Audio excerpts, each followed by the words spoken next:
سرخ رنگ میں ایک مطالعہ۔ پہلا چیپٹر شرلاک ہومز، لکھاری سر آرتھر کینن ڈائل۔ سن 1878 میں نے یونیورسٹی آف لنڈن سے ڈاکٹر آف میڈیسن کی ڈگری حاصل کی اور فوج کے سرجنوں کے لیے مقررہ تربیتی کورس کرنے کے لیے نیٹلی روانہ ہو گیا۔ وہاں اپنی تعلیم مکمل کرنے کے بعد مجھے باقاعدہ طور پر 5ویں نارتھمبرلینڈ فیوزلیئرز کے ساتھ اسسٹنٹ سرجن کے طور پر تعینات کیا گیا۔ اس وقت یہ ریجیمنٹ ہندوستان میں مقیم تھی اور اس سے پہلے کہ میں اس سے جا ملتا دوسری افغان جنگ چھڑ گئی۔ بمبئی میں اترنے پر مجھے معلوم ہوا کہ میری فوجی ٹکڑی دروں سے گزر کر آگے بڑھ چکی ہے اور پہلے ہی دشمن کے علاقے میں گہرائی تک پہنچ گئی ہے۔ تاہم میں بھی بہت سے دوسرے افسروں کے ساتھ جو میری ہی طرح کی صورتحال میں تھے پیچھے روانہ ہوا اور باحفاظت قندھار پہنچنے میں کامیاب ہو گیا، جہاں مجھے اپنی ریجیمنٹ مل گئی اور میں نے فوری طور پر اپنے نئے فرائض سنبھال لیے۔ یہ مہم بہت سوں کے لیے عزت اور ترقی لے کر آئی، مگر میرے لیے اس میں سوائے بدقسمتی اور تباہی کے کچھ نہ تھا۔ مجھے میری بریگیڈ سے ہٹا کر برکشائرز کے ساتھ لگا دیا گیا، جن کے ساتھ میں نے میوند کی اس المناک جنگ میں حصہ لیا۔ وہاں میرے کندھے پر ایک جزیل کی گولی لگی جس نے ہڈی کو چکنا چور کر دیا اور سب کلیوین شریان کو چھیل کر گزر گئے۔ میں یقیناً خونخوار غازیوں کے ہاتھوں میں چلا جاتا اگر میرے آرڈرلی مرے کی وفاداری اور بہادری نہ ہوتی، جس نے مجھے ایک بوجھ اٹھانے والے گھوڑے پر ڈالا اور مجھے بحفاظت برطانوی محاذ تک پہنچانے میں کامیاب ہو گیا۔ درد سے چور اور طویل مشقتوں سے نڈھال مجھے زخمیوں کے ایک بڑے قافلے کے ساتھ پشاور کے بیس اسپتال منتقل کیا گیا۔ یہاں میں نے کچھ سنبھالا اور اتنا بہتر ہو گیا تھا کہ وارڈوں میں چل پھر سکتا تھا، بلکہ برآمدے میں تھوڑی دھوپ بھی سیکھ سکتا تھا کہ اچانک آنتوں کے بخار نے مجھے آ دبوچا جو ہماری ہندوستانی بستیوں سے پھیلی تھی۔ مہینوں تک میری زندگی کی امید چھوڑ دی گئی، اور جب بالآخر میں ہوش میں آیا اور صحت یاب ہونے لگا تو اتنا کمزور اور لاغر تھا کہ میڈیکل بورڈ نے فیصلہ کیا کہ مجھے ایک دن کی تاخیر کے بغیر انگلستان واپس بھیجا جائے۔ چنانچہ مجھے فوجی جہاز اورنٹس پر روانہ کیا گیا اور 1 ماہ بعد پورٹس ماؤتھ کے گھاٹ پر اترا۔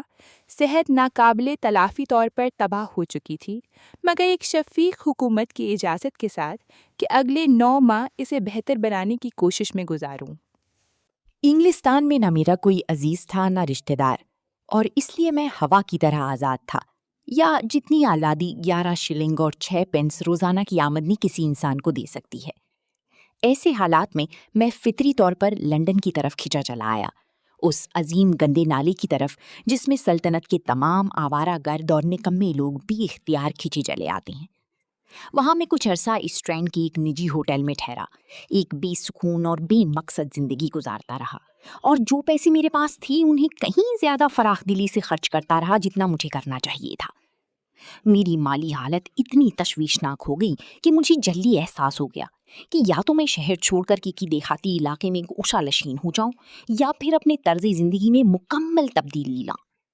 دوسرا راستہ اختیار کرتے ہوئے میں نے پہلے ہوٹل چھوڑنی اور کسی کم شان و شوکت اور کم خرچ رہائش گاہ میں ڈیرا ڈالنے کا ارادہ کیا۔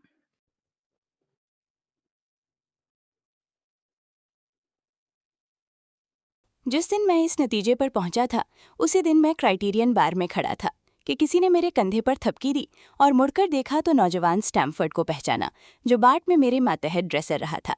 لندن کے اس وسیع ویرانے میں کسی دوستانہ چہرے کا دیدار ایک تنہا انسان کے لیے واقعی بہت خوشگوار بات ہے۔ پرانے دنوں میں اسٹیمفرڈ کبھی میرا خاص دوست نہیں رہا تھا، مگر اب میں نے جوش و خروش کے ساتھ اس کا استقبال کیا اور اس نے بھی مجھے دیکھ کر خوشی ظاہر کی۔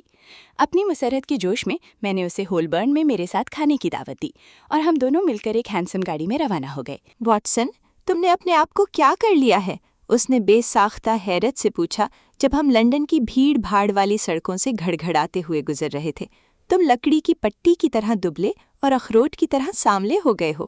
میں نے اسے اپنی مہم جوئیوں کا مختصر احوال سنایا، اور جب تک ہم اپنی منزل پر پہنچے میں مشکل سے ہی اسے ختم کر پایا تھا۔ بیچارے، اس نے میری بدقسمتیاں سن کر ہمدردی سے کہا۔ اب کیا ارادہ ہے تمہارا؟ کمرے ڈھونڈ رہا ہوں، میں نے جواب دیا۔ یہ مسئلہ سلجھانے کی کوشش کر رہا ہوں کہ آیا معقول قیمت پر آرام دہ کمرے مل سکتے ہیں یا نہیں۔ یہ تو عجیب بات ہے، میرے ساتھی نے کہا۔ آج تم دوسرے آدمی ہو جس نے مجھ سے یہی بات کہی ہے۔ اور پہلے کون تھا؟ میں نے پوچھا۔ ہسپتال کی کیمیائی لیبارٹری میں کام کرنے والا ایک آدمی۔ وہ آج صبح اس بات پر افسوس کر رہا تھا کہ اسے کوئی ایسا شخص نہیں مل رہا جو کچھ اچھے کمروں کا خرچ اس کے ساتھ آدھا آدھا بانٹ لے، جو اسے مل گئے ہیں مگر اس کی جیب کے لیے بہت مہنگے ہیں۔ بخدا، میں نے پکارا، اگر وہ واقعی کوئی ایسا شخص چاہتا ہے جو کمرے اور خرچ میں شریک ہو تو میں اس کے لیے بالکل موزوں آدمی ہوں۔ میں تنہا رہنے کے بجائے کوئی ساتھی رکھنا پسند کروں گا۔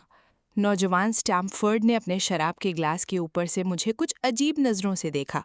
تم ابھی شیرلاک ہومز کو نہیں جانتے، اس نے کہا۔ شاید تم اسے مستقل ساتھی کے طور پر پسند نہ کرو۔ کیوں؟ اس میں کیا خرابی ہے؟ اوہ، میں نے یہ نہیں کہا کہ اس میں کوئی خرابی ہے۔ اس کی خیالات میں تھوڑا سا انوکھا پن ہے، سائنس کی کچھ شاخوں میں بڑا جوشیلا ہے۔ جہاں تک میں جانتا ہوں وہ کافی شریف آدمی ہے۔ میڈیکل کا طالب علم ہے میرا خیال ہے، میں نے کہا۔ نہیں، مجھے کوئی اندازہ نہیں کہ وہ کس شعبے میں جانا چاہتا ہے۔ مجھے یقین ہے کہ وہ علم تشریح میں بہت ماہر ہے اور ایک اعلیٰ درجے کا کیمیا دان ہے، لیکن جہاں تک میں جانتا ہوں اس نے کبھی کوئی باقاعدہ طبی کلاسیں ہی لی ہیں۔ اس کی تعلیم بہت بے ترتیب اور انوکھی ہے، مگر اس نے غیر معمولی معلومات کا ایک بڑا ذخیرہ جمع کر لیا ہے جو اس کے اساتذہ کو بھی حیران کر دے۔ نہیں، وہ ایسا آدمی نہیں ہے جس سے بات نکلوانا آسان ہو، اگرچہ جب اس کا دل چاہے تو کافی بات چیت بھی کر سکتا ہے۔ میں اس سے ملنا چاہوں گا، میں نے کہا۔ اگر مجھے کسی کے ساتھ رہنا ہے تو میں ایسے آدمی کو ترجیح دوں گا جس کی عادات پڑھنے لکھنے والی اور پرسکون ہو۔ میں ابھی اتنا مضبوط نہیں ہوں کہ زیادہ شور شرابے یا ہیجان کو برداشت کر سکوں۔ افغانستان میں اتنا دونوں سہ چکا ہوں کہ باقی ساری زندگی کے لیے کافی ہے۔ میں تمہارے اس دوست سے کیسے مل سکتا ہوں؟ وہ یقیناً لیبارٹری میں ہوگا، میرے ساتھی نے جواب دیا۔ یا تو وہ ہفتوں اس جگہ سے دور رہتا ہے یا پھر صبح سے رات تک وہاں کام کرتا رہتا ہے۔ اگر تم چاہو تو ہم دونوں کھانے کے بعد مل کر وہاں چلتے ہیں۔ ضرور، میں نے جواب دیا اور گفتگو دوسرے موضوعات کی طرف مڑ گئی۔ جب ہم ہولبرن چھوڑ کر اسپتال کی طرف جا رہے تھے تو اسٹیمفورڈ نے مجھے اس صاحب کے بارے میں کچھ اور تفصیلات بتائیں جنہیں میں اپنا ہم کمرہ بنانے کا ارادہ رکھتا تھا۔ اگر تمہاری اس سے نہ بنے تو مجھے الزام مت دینا، اس نے کہا۔ میں اس کے بارے میں اس سے زیادہ کچھ نہیں جانتا جو لیبارٹری میں کبھی کبھار ملنے سے جانا ہے۔ یہ انتظام تم نے خود تجویز کیا ہے، اس لیے مجھے ذمہ دار نہیں ٹھہرانا۔ اگر ہماری نہ بنی تو الگ ہو جانا آسان ہوگا، میں نے جواب دیا۔ مجھے ایسا لگتا ہے اسٹیمفورڈ، میں نے اپنی ساتھی کو غور سے دیکھتے ہوئے کہا، کہ تمہارے پاس اس معاملے سے پلہ جھاڑنے کی کوئی وجہ ہے۔ کیا اس آدمی کا مزاج اتنا خطرناک ہے یا کیا بات ہے؟ گول مول باتیں مت کرو۔ جو بات بیان سے باہر ہو اسے بیان کرنا آسان نہیں، اس نے ہنستے ہوئے جواب دیا۔ ہومز میرے ذوق کے لیے تھوڑا زیادہ سائنسی ہے، یہ سرد مہری کی حد تک پہنچتا ہے۔ میں تصور کر سکتا ہوں کہ وہ کسی دوست کو تازہ ترین نباتاتی الکلائڈ کی ایک چٹکی دے دے، بدنیتی سے نہیں سمجھنا، بلکہ محض جستجو کی روح سے، تاکہ اس کے اثرات کا صحیح اندازہ ہو سکے۔ انصاف کی بات کروں تو میرا خیال ہے کہ وہ خود بھی اتنی ہی آمادگی سے اسے لے لے گا۔ ایسا لگتا ہے اسے یقینی اور درست علم کا جنون ہے۔ بالکل درست بھی ہے، ہاں، لیکن یہ حد سے بھی بڑھ سکتا ہے۔ جب بات چیر پھاڑ کے کمروں میں لاشوں کو چھڑی سے مارنے تک پہنچ جائے تو یہ یقیناً ایک عجیب و غریب شکل اختیار کر لیتا ہے۔ لاشوں کو مارنا؟ ہاں، یہ جانچنے کے لیے کہ موت کے بعد کس حد تک زخم کے نشان پڑ سکتے ہیں۔ میں نے اسے خود اپنی آنکھوں سے ایسا کرتے دیکھا ہے۔ اور پھر بھی تم کہتے ہو کہ وہ میڈیکل کا طالب علم نہیں ہے؟ نہیں، خدا جانے اس کی تعلیم کے مقاصد کیا ہیں، لیکن ہم پہنچ گئے اور تمہیں خود اس کے بارے میں اپنا تاثر قائم کرنا ہوگا۔ جیسے ہی اس نے یہ کہا، ہم ایک تنگ گلی میں مڑے اور ایک چھوٹے سے سائیڈ دروازے سے گزرے جو بڑے ہسپتال کے ایک حصے میں کھلتا تھا۔ یہ میری جانی پہچانی جگہ تھی، اور جب ہم سرد پتھر کی سیڑھیاں چڑھ کر اس لمبے گلیارے سے گزرے جہاں سفید چونے سے پوتی دیواروں اور مٹیالے رنگ کے دروازوں کا سلسلہ تھا، تو مجھے کسی رہنمائی کی ضرورت نہ تھی۔ گلیارے کے دور والے سرے کے قریب ایک نیچی محراب دار راستہ اس سے الگ ہو کر کیمیائی لیبارٹری کی طرف جاتی تھی۔ یہ ایک اونچی چھت والا کمرہ تھا جس کی دیواریں بے شمار بوتلوں سے اٹی پڑی تھیں۔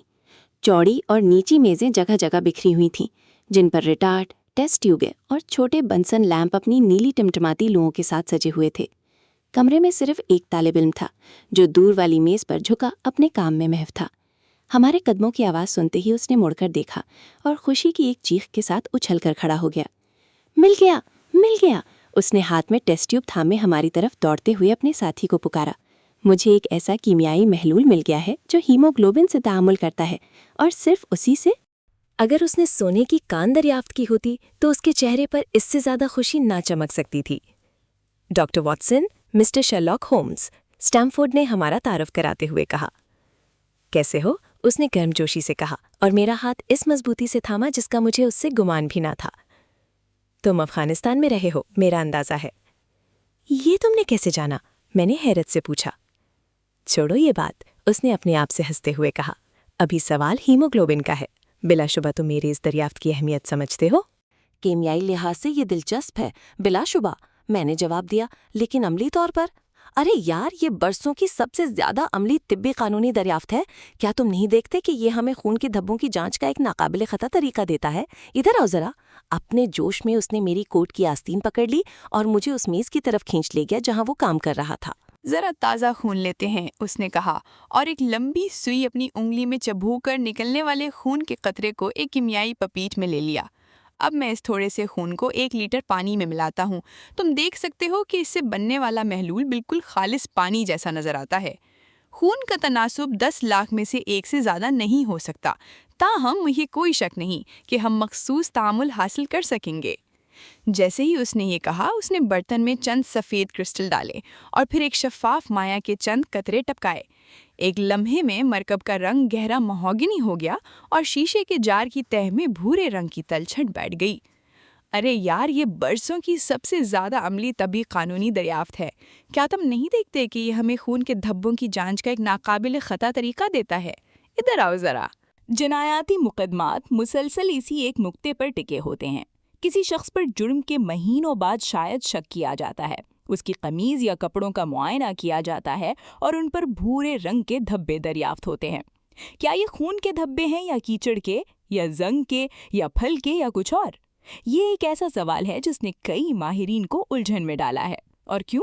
اس لیے کہ کوئی قابل اعتماد جانچ کا طریقہ نہیں تھا۔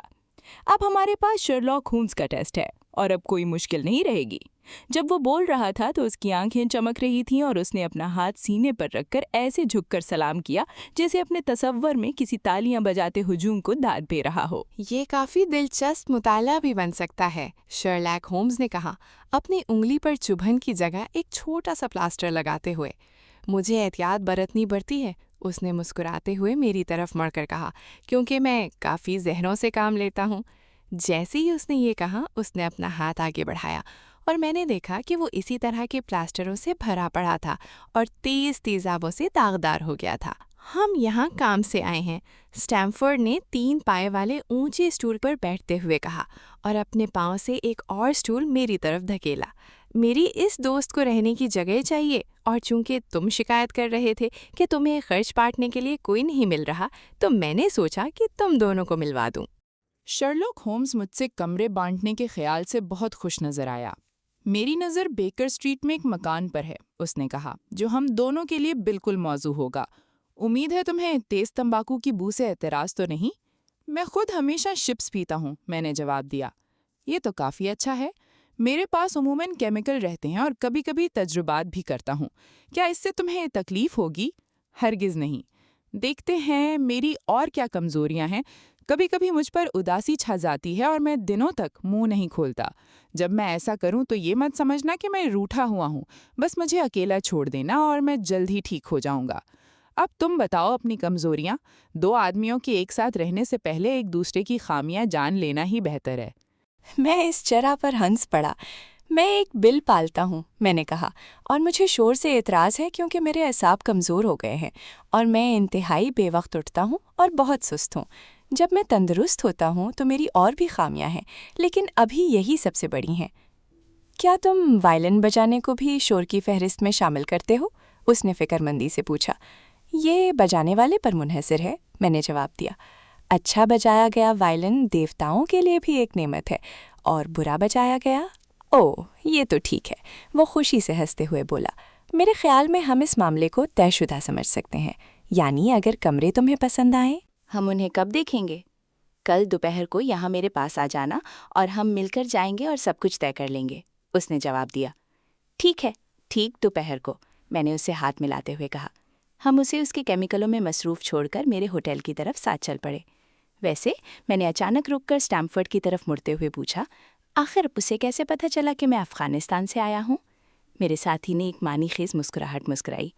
یہ بس اس کی اپنی خاص عادت ہے، اس نے کہا، بہت سے لوگ جاننا چاہتے ہیں کہ وہ چیزیں کیسے معلوم کر لیتا ہے۔ اوہ، تو یہ ایک معمہ ہے؟